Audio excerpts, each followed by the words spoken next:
దారిని పోతున్నారు. అక్కడ ఏదో నిప్పు కాలుతుంది. కాలేటప్పుడు దాన్ని చూడడానికి పోయి నిలబడ్డారట అందరూ.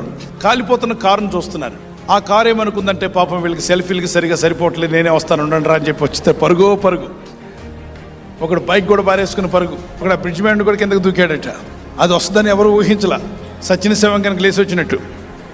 అక్కడ ఎందుకు విచిత్రాలు చూడడానికి వెళ్తావు? ప్రార్థన చేయి, సహాయం చేయి, ఏదో పోలీసుని పిలువు, ఫైర్ ఇంజిన్ పిలువు. ఇక్కడ చూడండి, ఈ సిస్టరు కొడుకుని తీసుకొని వెళ్తుంది. వెళ్తున్న దారిలో పోవచ్చుగా, దారిని పోకుండా అక్కడేదో కుక్క కూర్చొని ఉంటే కుక్కకు జాలి చూపించడానికి వెళ్ళింది. అవసరమా? కుక్క పిలిచిందా నిన్ను? చక్కగా జాలి చూపించి దాని తల మీద నమిరి హలో హౌ ఆర్ యూ అని చెప్పింది. అది ముక్కు పట్టుకుని పీకి పెట్టింది. ఏమో ముక్కు పోయింది. ఆ రోజున కుక్క తిరగబడింది. అందరూ వచ్చి కాపాడేలోగా ముఖాన్ని చీల్చి పారేసింది కుక్క. ఆమె లబో దిబోమని ఏడ్చి కేకలు, అరుపులు. ఎక్కడో పడుకున్న కుక్కని వెళ్ళి నమరాలా?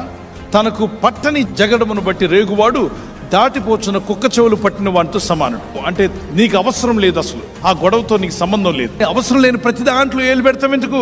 ఈ రోజుల్లో చాలా మంది ఆ సీరియల్లో చూస్తుంటారు, ఈ సీరియల్ చూస్తుంటారు. ఏది లేకపోతే వీధిలో సీరియల్ స్టార్ట్ చేస్తారు.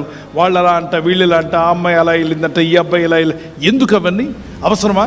బైబిల్ చదువుకోలేవు, ప్రార్థన చేసుకోలేవు, నీ లిస్ట్ అంతా రాసి నీ భర్త కొరకు, నీ పిల్లల కొరకు ప్రార్థన చేయలేవా? నీ భార్య బిడ్డల కొరకు ప్రార్థన చేయలేవా? ఇరుగు పొరుగు వాళ్ళ గురించి ఎందుకు మాట్లాడుతుంటావు? అవసరమా? మేలైతే మాట్లాడు, సహాయం అయితే పర్వాలేదు, కానీ వేస్ట్ మాటలన్నీ మాట్లాడుతూ సమయాన్ని వృధా చేస్తున్నావా? పొరుగు వారి విషయంలో వేలు పెట్టడానికి ప్రయత్నం చేయకు. ఫోకస్గా ఉండమంటున్నాడు దేవుడు. ప్రార్థించి దేవుని మీద ఆధారపడడానికి ప్రయత్నం చేయండి.